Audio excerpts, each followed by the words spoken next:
السلام عليكم ورحمة الله تعالى وبركاته إمبراطوراتي الغاليات. نتمنى تكونوا كامل بخير. هل سبق وحسيتي أنك دايرة كلش صح؟ زوجة، أم، بنت، ويمكن عاملة، لكن من الداخل تعبانة. تضحكي قدام الناس لكن وحدك تحسي بثقل كبير. إذا هذا إحساسك، هذا الفيديو ليك حبيبتي. مع الوقت المرأة تولي تحط روحها آخر الأولويات. كل واحد عنده طلب وهي دايما تقول حاضر، حتى توصل لمرحلة تولي ما تعرفش واش تحب ولا واش تحتاج. وهنا تبدأ تفقد السلام الداخلي. السلام الداخلي ماشي معناته أنه حياتك تكون كاملة أو ما يكون حتى مشكل. السلام الداخلي هو أنك تكوني هادئة من الداخل رغم الفوضى اللي دايرة بيك. علاش المرأة تفقد سلامها؟ أولاً لأنها تحاول تكون مثالية، أم مثالية، زوجة مثالية، ودارها دايماً منظمة. لكن الحقيقة المثالية وهم، والتعب حقيقي. ثانياً تحوس ترضي الجميع، تقول نعم وهي حابة تقول لا، تساعد الكل وتنسى نفسها اللي هي أولوية.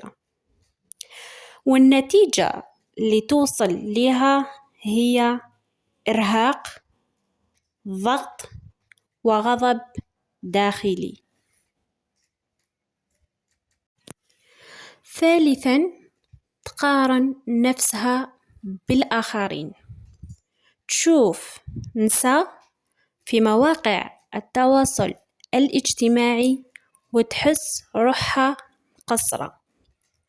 والحقيقة هي أنه الناس توري أحسن نسخة فقط، يعني هما يوروا بضع دقائق فقط من حياتهم، ويوروا الجانب اللي يحبوه، يوروه فقط، ما تعرفيش حياتهم كامل.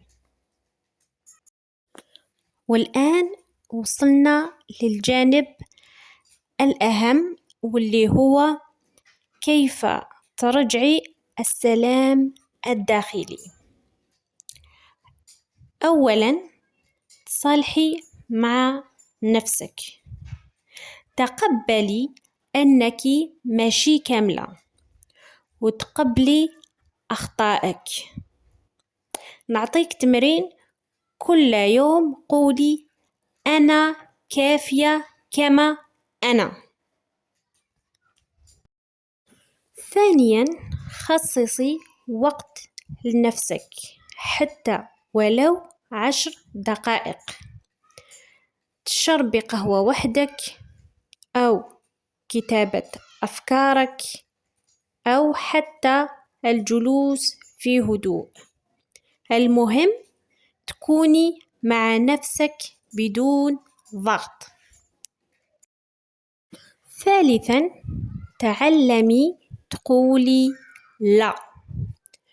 وحدة مثلا تطلب منك حاجة وانتي تعبانة، بدل ما تقولي حاضر قولي سمحيلي اليوم ما نقدرش.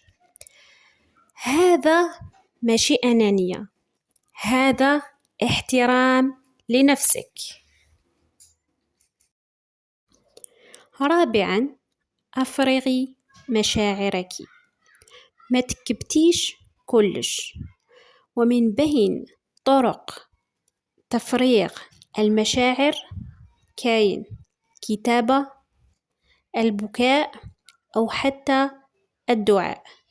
انتي خيري واش يخرج عليك، المهم تفريغ المشاعر، لأن المشاعر المكبوتة تتحول إلى تعب. خامسا، خففي الضغط على نفسك.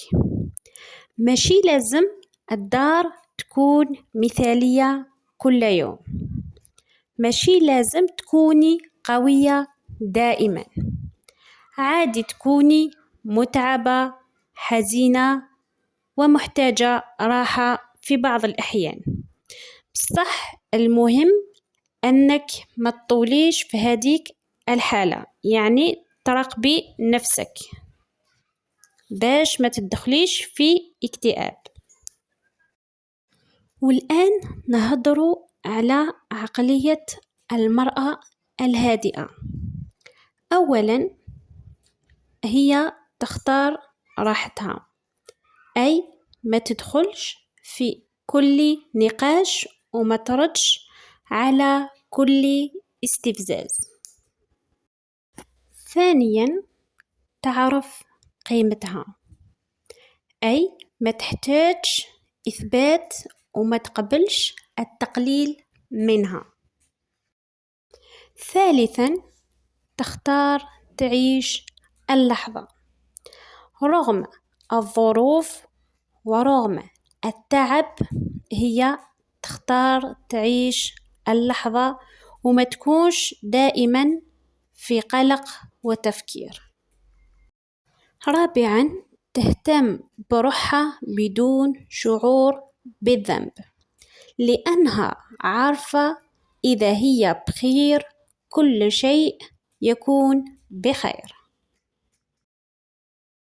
السلام الداخلي ما يجيش في يوم وما يجيش بسهولة، لكن في كل مرة تختاري نفسك، كل مرة تقولي لا لشيء يرهقك، كل مرة تعطي لنفسك لحظة راحة، أنت تقربي أكثر للسلام.